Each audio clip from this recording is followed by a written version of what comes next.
जद जुड़न लोकां नाल लोक वोटां नाल वोट बने तद लोकतंत्र दा सिस्टम मतदाता जुड़दे जान बने तद ऐसा नवा कनैक्शन मतदाता जंक्शन हैशटैग मतदाता जंक्शन हैशटैग मतदाता जंक्शन।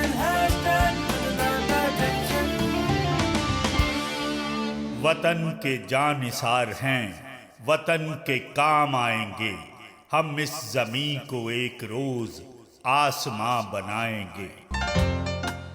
ਅਸੀਂ ਬੇਹੱਦ ਭਾਗਾਂ ਵਾਲੇ ਹਾਂ ਕਿ ਦੁਨੀਆ ਭਰ ਵਿੱਚ ਸਾਨੂੰ ਸਭ ਤੋਂ ਵੱਡੇ ਲੋਕਤੰਤਰ ਦੇ ਜਾਗਰੂਕ ਪਹਿਰੇਦਾਰ ਦੇ ਰੂਪ 'ਚ ਪਛਾਣਿਆ ਜਾਂਦਾ ਹੈ। ਮਾਣ ਵਾਲੀ ਗੱਲ ਹੈ ਕਿ ਭਾਰਤ ਦੀ ਪਾਵਨ ਧਰਤੀ ਉੱਤੇ ਜਨਮ ਲੈ ਕੇ ਅਸੀਂ ਇਸ ਨੂੰ ਹੋਰ ਜ਼ਿਆਦਾ ਸਮਰੱਥ ਬਣਾਉਣ ਵਿੱਚ ਆਪਣਾ ਯੋਗਦਾਨ ਦੇ ਰਹੇ ਹਾਂ। ਜਿਸ ਦੇਸ਼ ਨੇ ਸਾਨੂੰ ਸੁਤੰਤਰਤਾ, ਬਰਾਬਰਤਾ ਤੇ ਚੰਗਾ ਜੀਵਨ ਜਿਉਣ ਦੇ ਲਈ ਮੌਲਿਕ ਅਧਿਕਾਰ ਦਿੱਤੇ ਨੇ, ਉਸ ਦੇ ਪ੍ਰਤੀ ਇਮਾਨਦਾਰੀ ਨਾਲ ਆਪਣੇ ਫਰਜ਼ ਨਿਭਾਉਣਾ ਹੀ ਸਾਡਾ ਧਰਮ ਵੀ ਏ ਤੇ ਸਾਡਾ ਰਾਸ਼ਟਰ ਪ੍ਰੇਮ ਵੀ ਏ। ਜੀ ਹਾਂ, ਅਸੀਂ ਕਹਿ ਸਕਦੇ ਹਾਂ ਕਿ ਦੇਸ਼ ਤੇ ਸਮਾਜ ਦੀ ਸੇਵਾ ਲਈ ਫਰਜ਼ਾਂ ਦੇ ਰਾਹ ਉੱਤੇ ਨਿਰੰਤਰ ਚੱਲਦੇ ਰਹਿਣਾ ਹੀ ਕਾਮਯਾਬੀ ਦਾ ਮੰਤਰ ਹੈ। ਤੁਸੀਂ ਸੋਚ ਰਹੇ ਹੋਵੋਗੇ ਕਿ ਹਾਲ ਹੀ ਵਿੱਚ ਜਿਸ ਫਰਜ਼ਾਂ ਦੇ ਰਾਹ ਦਾ ਉਦਘਾਟਨ ਹੋਇਆ ਹੈ, ਮੈਂ ਉਸੇ ਦੀ ਗੱਲ ਕਰ ਰਿਹਾ। ਸੱਚ ਤਾਂ ਇਹ ਹੈ ਕਿ ਮੈਂ ਉਸ ਤੋਂ ਵੀ ਅੱਗੇ ਦੀ ਗੱਲ ਕਰ ਰਿਹਾ। ਫਰਜ਼ਾਂ ਦੇ ਰਾਹ ਉੱਤੇ ਚੱਲ ਕੇ ਤੁਹਾਨੂੰ ਜਿੰਨਾ ਚੰਗਾ ਲੱਗੇਗਾ, ਉਸ ਤੋਂ ਵੀ ਚੰਗਾ ਅਹਿਸਾਸ ਉਦੋਂ ਹੋਏਗਾ ਜਦੋਂ ਤੁਸੀਂ ਆਪਣੇ ਘਰ ਤੋਂ ਚੱਲ ਕੇ ਪੋਲਿੰਗ ਬੂਥ ਤੱਕ ਜਾਓਗੇ ਤੇ EVM ਉੱਪਰ ਆਪਣੀ ਪਸੰਦ ਦੇ ਉਮੀਦਵਾਰ ਦੇ ਸਾਹਮਣੇ ਵਾਲਾ ਬਟਨ ਦਬਾ ਕੇ ਲੋਕਤੰਤਰ ਨੂੰ ਅੱਗੇ ਵਧਾਓਗੇ। ਅੱਜ ਸਾਡੇ ਭਾਰਤ ਤੇ ਭਾਰਤੀ ਬਹੁਤ ਹੀ ਚੰਗੀ ਤੇ ਦਿਲਚਸਪ ਜਾਣਕਾਰੀ ਆਪਣੇ ਹੀ ਅੰਦਾਜ਼ 'ਚ ਲੈ ਕੇ ਸਾਡੇ ਨਾਲ ਮੌਜੂਦ ਨੇ। ਤਾਂ ਆਓ ਫਿਰ ਸੁਣਦੇ ਹਾਂ ਅੱਜ ਦੀ ਕਹਾਣੀ ਉਹਨਾਂ ਦੀ ਜ਼ੁਬਾਨੀ।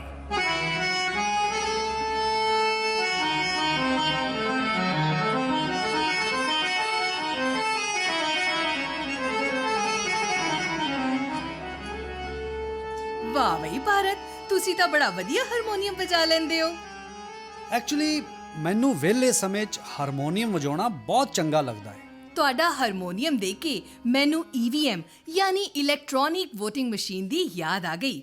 ਜਿੰਨਾ ਤੁਹਾਨੂੰ ਹਾਰਮੋਨੀਅਮ ਵਜਾਉਣਾ ਚੰਗਾ ਲੱਗਦਾ ਹੈ, ਓਨਾ ਹੀ ਮੈਨੂੰ EVM ਦਾ ਬਟਨ ਦਬਾਉਣਾ ਲੱਗਦਾ ਹੈ। EVM ਦੀ ਵਜ੍ਹਾ ਨਾਲ ਹੁਣ ਵੋਟ ਦੇਣਾ ਕਿੰਨਾ ਆਸਾਨ ਹੋ ਗਿਆ ਹੈ। ਸਹੀ ਕਹਿ ਰਹੇ ਹੋ ਭਾਰਤੀ, ਵੋਟ ਦੇਣਾ ਹੀ ਨਹੀਂ, ਹੁਣ ਤਾਂ ਚੋਣ ਨਤੀਜਿਆਂ ਲਈ ਵੀ ਇੰਤਜ਼ਾਰ ਨਹੀਂ ਕਰਨਾ ਪੈਂਦਾ। EVM ਦੀ ਵਜ੍ਹਾ ਨਾਲ ਤਾਂ ਨਾ ਸਿਰਫ ਸਾਡੀ ਚੋਣ ਪ੍ਰਕਿਰਿਆ ਆਸਾਨ ਹੋਈ ਹੈ, ਸਗੋਂ ਪਹਿਲਾਂ ਨਾਲੋਂ ਜ਼ਿਆਦਾ ਭਰੋਸੇਮੰਦ ਵੀ ਹੋ ਗਈ ਹੈ।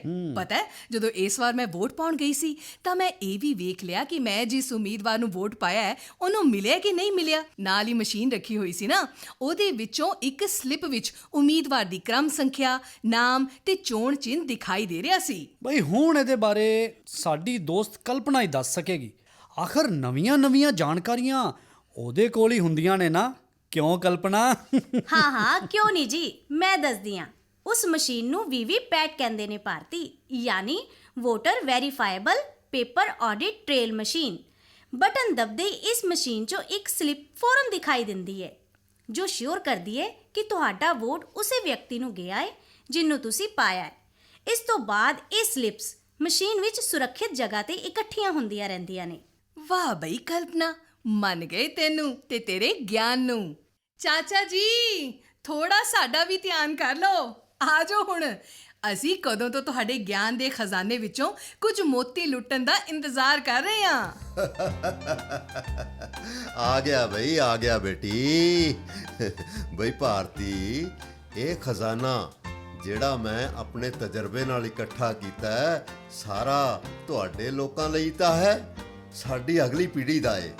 ਤੇ ਅੱਜ ਮੈਂ ਤੁਹਾਨੂੰ ਇੱਕ ਬਹੁਤ ਹੀ ਚੰਗੀ ਗੱਲ ਦੱਸਣ ਲੱਗਿਆ। ਦੱਸੋ ਨਾ ਚਾਚਾ ਜੀ ਫਿਰ। ਤੁਹਾਨੂੰ ਪਤਾ ਹੈ ਕਿ ਸਾਡੇ ਦੇਸ਼ 'ਚ ਇਲੈਕਟ੍ਰੋਨਿਕ ਵੋਟਿੰਗ ਮਸ਼ੀਨ ਯਾਨੀ EVM ਦਾ ਇਸਤੇਮਾਲ ਪਹਿਲੀ ਵਾਰੀ ਸਨ 1982 ਵਿੱਚ ਕੇਰਲ 'ਚ ਸ਼ੁਰੂ ਹੋਇਆ ਸੀ। ਅੱਛਾ। ਉਸ ਤੋਂ ਬਾਅਦ ਕਈ ਹੋਰ ਕੋਸ਼ਿਸ਼ਾਂ ਛੋਟੇ ਪੱਧਰ ਤੇ ਹੋਈਆਂ ਤੇ ਫਿਰ ਸਾਲ 2000 ਤੋਂ ਸਾਰੀਆਂ ਲੋਕ ਸਭਾ ਤੇ ਵਿਧਾਨ ਸਭਾ ਚੋਣਾਂ ਈਵੀਐਮ ਨਾਲ ਹੀ ਕਰਵਾਈਆਂ ਜਾਂਦੀਆਂ ਨੇ।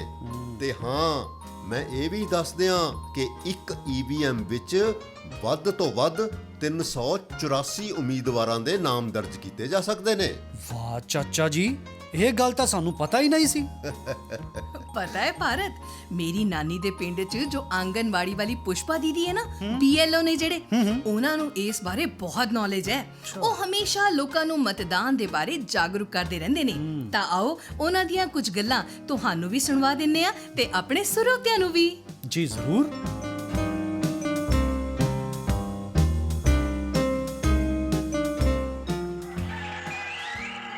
ਪੁਸ਼ਪਾ ਭੈਣ ਜੀ ਨਮਸਕਾਰ। ਨਮਸਕਾਰ ਭੋਲੇ, ਅੱਜ ਸਵੇਰੇ ਸਵੇਰੇ ਕਿਵੇਂ ਦਰਸ਼ਨ ਹੋ ਗਏ? ਕੀ ਦੱਸਾਂ ਭੈਣ ਜੀ, ਆਪਾਂ ਨੂੰ ਤਾਂ ਜਦੋਂ ਵੀ ਕੋਈ ਪਰੇਸ਼ਾਨੀ ਹੁੰਦੀ ਹੈ ਨਾ, ਤੁਹਾਡੇ ਵੱਲ ਹੀ ਦੌੜੀ ਆਈਦਾ ਹੈ। ਲੈ, ਕੀ ਹੋ ਗਿਆ ਭੋਲੇ? ਤਬੀਅਤ ਤਾਂ ਠੀਕ ਹੈ ਨਾ? ਤਬੀਅਤ ਤਾਂ ਠੀਕ ਹੈ ਭੈਣ ਜੀ, ਬਸ ਆ ਜੋ ਈਵੀਐਮ ਨਾਲ ਵੋਟ ਪਾਉਣ ਦਾ ਤਰੀਕਾ ਹੈ ਨਾ, ਇਹ ਮੇਰੀ ਸਮਝ ਨਹੀਂ ਪੈ ਰਿਹਾ। ਬਈ ਆਪਾਂ ਤਾਂ ਮੋਹਰ ਲਾਉਣ 'ਚ ਮਾਹਰ ਸੀ, ਬੈਲਟ ਪੇਪਰ ਚੱਕਿਆ ਤੇ ਮਾਰੀ ਮੋਹਰ ਠਾ ਕਰਕੇ ਤੇ ਪੈ ਗਿਆ ਆਪਣਾ ਵੋਟ। ਪਰ ਹੁਣ ਤਾਂ ਵੋਟ ਪਾਉਣ ਲਈ ਲੰਮੀ ਚੌੜੀ ਮਸ਼ੀਨ ਆ ਗਈ ਹੈ। ਇਹ ਬਟਨ ਕਿਵੇਂ ਚਲਾਣੇ ਮੇਰੀ ਸਮਝ ਤੋਂ ਬਾਹਰ ਨੇ। ਬਸ ਇੰਨੀ ਜੀ ਗੱਲ। ਦੇਖ, ਈਵੀਐਮ ਨਾਲ ਵੋਟ ਪਾਉਣਾ ਤਾਂ ਬੇਹੱਦ ਆਸਾਨ ਹੈ। ਬਸ ਆਪਣੀ ਪਸੰਦ ਦੇ ਚੋਣ ਨਿਸ਼ਾਨ ਨੂੰ ਲੱਭਣਾ ਹੈ ਤੇ ਉਹਦੇ ਸਾਹਮਣੇ ਵਾਲਾ ਬਟਨ ਦਬਾ ਦੇਣਾ ਹੈ। ਫਿਰ ਇੱਕ ਬੀਪ ਦੀ ਆਵਾਜ਼ ਆਏਗੀ ਤਾਂ ਸਮਝੋ ਤੁਹਾਡਾ ਵੋਟ ਪੈ ਗਿਆ। ਤੇ ਹਾਂ, ਈਵੀਐਮ 'ਚ ਲੱਗੇ ਬੈਲਟ ਪੇਪਰ ਉੱਤੇ ਸਾਰੇ ਉਮੀਦਵਾਰਾਂ ਦੇ ਨਾਮ ਤੇ ਚੋਣ ਨਿਸ਼ਾਨ ਦਰਜ ਹੁੰਦੇ ਨੇ। ਇਸ ਨਾਲ ਵੋਟ ਪਾਉਣਾ ਹੋਰ ਵੀ ਆਸਾਨ ਹੋ ਜਾਂਦਾ ਹੈ। ਓ ਬਈ ਭੈਣ ਜੀ, ਤੁਸੀਂ ਤਾਂ ਮੇਰੇ ਢਿੱਡ ਦਾ ਦਰਦ ਹੀ ਘਟਾ ਦਿੱਤਾ। ਆਪਾਂ ਤਾਂ ਐਵੇਂ ਘਬਰਾ ਗਏ ਸੀ ਵੋਟ ਪਾਉਣ ਤੋਂ। ਹੁਣ ਤੁਸੀਂ ਚੰਗੀ ਤਰ੍ਹਾਂ ਸਮਝਾ ਦਿੱਤਾ ਤਾਂ ਸਮਝ ਆ ਗਿਆ, ਸਾਰਾ ਡਰ ਦੂਰ ਹੋ ਗਿਆ। ਅਸੀਂ ਤਾਂ ਐਵੇਂ ਘਬਰਾਈ ਜਾਂਦੇ ਸੀ। ਕੀ ਕਰਾਂ ਭੈਣ ਜੀ, ਮੈਂ ਚਾਹੁੰਦਾ ਨਹੀਂ ਨਾ ਕਿ ਸਾਡਾ ਵੋਟ ਬਰਬਾਦ ਹੋਵੇ। ਬਿਲਕੁਲ ਸਹੀ ਕਹਿ ਰਹੇ ਹਾਂ ਭੋਲੇ। ਇੱਕ ਇੱਕ ਵੋਟ ਦੀ ਕੀਮਤ ਹੈ। ਹਾਂਜੀ ਵੋਟ ਪਾਉਣ ਜ਼ਰੂਰ ਜੀ। ਜਾਈਂ ਤੇ ਨਾਲ ਹੀ ਨੀਲਾ ਬਟਨ ਹੀ ਦਬਾਉਣਾ ਹੈ, ਸਿਰਫ ਇੱਕ ਵਾਰ। ਤੇ ਨਾਲੇ ਬੀਪ ਦੀ ਆਵਾਜ਼ ਵੀ ਜ਼ਰੂਰ ਸੁਣ ਲਈ। ਬਿਲਕੁਲ ਭੈਣ ਜੀ, ਬਿਲਕੁਲ ਪੂਰਾ ਧਿਆਨ ਰੱਖੂੰਗਾ। ਨੀਲਾ ਬਟਨ। ਚੰਗਾ, ਮੈਂ ਚੱਲਦਾ ਹੁਣ। वोट वोट यारा वोट तो जरूर पाई, महा त्योहार देश का महा त्योहार। वोट यारा वोट तो जरूर पाई, महा त्योहार देश का महा त्योहार। आ गया इलेक्शन सीजन, हो गया माहौल गरम, रखी वे ख्याल तू आवे ना विच जाति धर्म। दिखू दारू दिखू पैसा, होर पता नहीं की कुछ। देश दी तरक्की किथे ए यारा तू आप बुझ। अक के बहना जावी, वोट तेरी जरूरी बहुत है। कोहिनूर हर एक वोट, देश नू एदी लोड़ बहुत है। सोच समझ के थोड़ा पढ़ के चुन अपना तू कैंडीडेट। देख पास्ट प्रेजेंट देख फ्यूचर, अपना कर तू सेफ। कर थोड़ी मेहनत कट्ठी कर जानकारी, वोट पाण जावी यारा पूरी करके तैयारी। वेला ना तू बह हुण तेरी ही है वारी, वोट पाउणी है तू यारा खिच ले तैयारी। ਦੋਸਤੋ, ਸਾਡਾ ਗਿਆਨ ਜੇਕਰ ਕਿਸੇ ਦੇ ਕੰਮ ਆ ਜਾਏ ਤੇ ਇਸ ਤੋਂ ਅੱਛਾ ਹੋਰ ਕੀ ਹੋ ਸਕਦਾ ਹੈ। ਇਸ ਲਈ ਮਤਦਾਨ ਵਾਸਤੇ ਸਾਨੂੰ ਨਾ ਸਿਰਫ ਲੋਕਾਂ ਨੂੰ ਜਾਗਰੂਕ ਕਰਨਾ ਚਾਹੀਦਾ ਹੈ, ਸਗੋਂ ਜੇਕਰ ਉਹਨਾਂ ਨੂੰ ਕੋਈ ਦਿੱਕਤ ਹੈ ਤਾਂ ਉਸ ਨੂੰ ਦੂਰ ਕਰਨ ਦੀ ਵੀ ਕੋਸ਼ਿਸ਼ ਕਰਨੀ ਚਾਹੀਦੀ ਹੈ। ਤਾਂ ਫਿਰ ਆਓ ਸੁਣਦੇ ਹਾਂ ਕਿ ਸਾਡੇ ਦੋਸਤ ਕੀ ਕਹਿੰਦੇ ਨੇ। नमस्कार, मैं योगेश ठाकुर करसोग जिला मंडी हिमाचल प्रदेश से बोल रहा हूँ। मैं मतदाता जंक्शन कार्यक्रम में अपनी एक कविता प्रस्तुत करना चाहता हूँ। भारत के जन जन एक राष्ट्र निर्माता, लोकतंत्र की जननी भारत, शासन नागरिकों की अधिकार प्रदाता। आइए हम सब अपने हाथों से बनाए राष्ट्र के भाग्य विधाता। शासन के विभिन्न स्वरूपों में सबसे अनुपम लोकतंत्र प्रणाली, जिसमें है देश के दूरस्थ कोने में रहने वाले नागरिक की भागीदारी। आइए हम सब अपने हाथों से बढ़ाए अपने राष्ट्र की खुशहाली। लोकतंत्र में जनता का जनता द्वारा जनता के लिए है शासन। जन जन की ताकत से ही विश्व भर में गूंजेगा सशक्त भारत का प्रेरक भाषण। भारत के नागरिक अपने मताधिकार की ताकत से रच रहे राष्ट्र की समृद्धि की कविता। हमारी धरती पर अनवरत बहती रहे लोकतंत्र, स्वतंत्रता, समानता, राष्ट्र की एकता और अखंडता की सरिता। आइए हम सब अपने मतदान की शक्ति से और सुदृढ़ करें इस गौरवशाली राष्ट्र की अस्मिता। ਤੁਸੀਂ ਵੀ ਸਾਨੂੰ ਆਪਣੀ ਐਸੀ ਹੀ ਕੋਈ ਕਵਿਤਾ, ਸ਼ਾਰਟ ਸਟੋਰੀ ਜਾਂ ਫਿਰ ਕੋਈ ਗੀਤ ਰਿਕਾਰਡ ਕਰਕੇ ਭੇਜ ਸਕਦੇ ਹੋ। ਜੀ ਹਾਂ, ਸਾਡਾ WhatsApp ਨੰਬਰ ਹੈ 9999031950 ਯਾਨੀ 99990 31950 ਤੇ ਸਾਡੀ ਈਮੇਲ ਆਈਡੀ ਹੈ mjunction@eci.gov.in। ਤਾਂ ਫਿਰ ਦੇਰ ਨਾ ਕਰੋ, ਸਾਨੂੰ ਤੁਹਾਡੇ ਕ੍ਰੀਏਟਿਵ ਮੈਸੇजेस ਦਾ ਇੰਤਜ਼ਾਰ ਰਹੇਗਾ। ਤਾਂ ਫਿਰ ਆਓ ਸੁਣਦੇ ਹਾਂ ਕਿ ਕੀ ਕਹਿੰਦੇ ਨੇ ਮੰਨੇ परमन्ने एक्टर ਇਹਦੇ बारे। नमस्कार साथियों, मैं हूं सौरभ शुक्ला। आप मुझे एक अभिनेता के तौर पे ज़रूर जानते हैं, राइटर के तौर पे भी जानते हैं, एक फिल्म कलाकार के तौर पे जानते हैं, लेकिन साथ में आप ये भी जानते ही होंगे कि मैं इस देश का नागरिक हूँ, मैं भारत का वासी हूँ और अपने देश से बहुत प्यार करता हूँ। तो जब मैं अपने देश की खासियतें सोचता हूँ तो उसमें सबसे ऊपर जो नाम आता है वो आता है लोकतंत्र का। लोकतंत्र इस बात को तय करता है कि इस देश के नागरिकों की जो आज़ादी है वो हमेशा बनी रहे।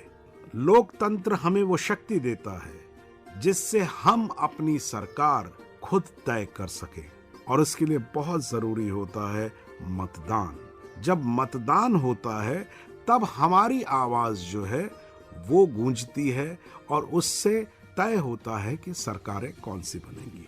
तो हमें ये समझना चाहिए कि ये न सिर्फ हमारी आवाज है, न सिर्फ हमारी आज़ादी है, बल्कि हमारी आज़ादी को सेफगार्ड करने के लिए ये हमारी ड्यूटी है कि हम मतदान जब हो तो अपने मत का दान जरूर करें। और मैं आप सबसे रिक्वेस्ट करूंगा कि जब भी मतदान हो प्लीज जाइए और वोटिंग करिए। तो बस मैंने अपने मन की बात कह दी है, अब मैं चलता हूं और मतदाता जंक्शन के जरिए अब आपसे मुलाकात होती रहेगी। ਅੱਜ ਅਸੀਂ ਗੱਲ ਕਰ ਰਹੇ ਸੀ ਵੀਵੀਪੈਟ ਦੇ ਬਾਰੇ। ਇਸੇ ਬਾਰੇ ਜਾਣਕਾਰੀ ਦੇ ਰਹੇ ਨੇ वरिष्ठ उप निर्वाचन आयुक्त श्री नितेश व्यास। इलेक्ट्रॉनिक वोटिंग मशीन, जिसको हम ईवीएम कहते हैं, वो वोट रिकॉर्ड करने के लिए एक इलेक्ट्रॉनिक उपकरण है। ईवीएम का इस्तेमाल पहली बार केरल के 70 नंबर की विधानसभा परूर में वर्ष 1982 में किया गया था। ईवीएम को बिजली की ज़रूरत नहीं होती है, यह बैटरी से चलती है। ईसीआई द्वारा इस्तेमाल की जा रही एक ईवीएम में अधिकतम 2000 वोट दर्ज किए जा सकते हैं। वीवीपैट इलेक्ट्रॉनिक वोटिंग मशीनों से जुड़ी एक स्वतंत्र प्रणाली है जो मतदाताओं को यह सत्यापित करती है कि उनके द्वारा दिया गया वोट उनके इरादे के अनुसार ही रिकॉर्ड हुए हैं। जब एक वोट डाला जाता है तो एक पर्ची मुद्रित हो जाती है जिसमें उम्मीदवार का क्रमांक, नाम और प्रतीक होता है, और 7 सेकंड के लिए एक पारदर्शी खिड़की के माध्यम से उसे देख सकते हैं।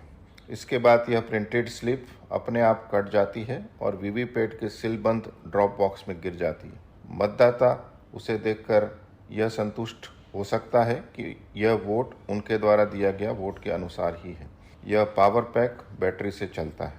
वीवीपैट को पहली बार 4 सितंबर 2013 को नागालैंड के 51 नंबर की विधानसभा नॉक्सेन में उपचुनाव में उपयोग किया गया था। ईवीएम तथा वीवीपैट के द्वारा चुनाव प्रणाली सरल, सुगम, पारदर्शी और त्रुटिहीन हो गई। ਤਾਂ ਦੋਸਤੋ ਆਪਾਂ ਚੱਲਦੇ ਹਾਂ ਸਾਡੇ ਸਵਾਲ ਜਵਾਬ ਸੈਕਸ਼ਨ ਵੱਲ।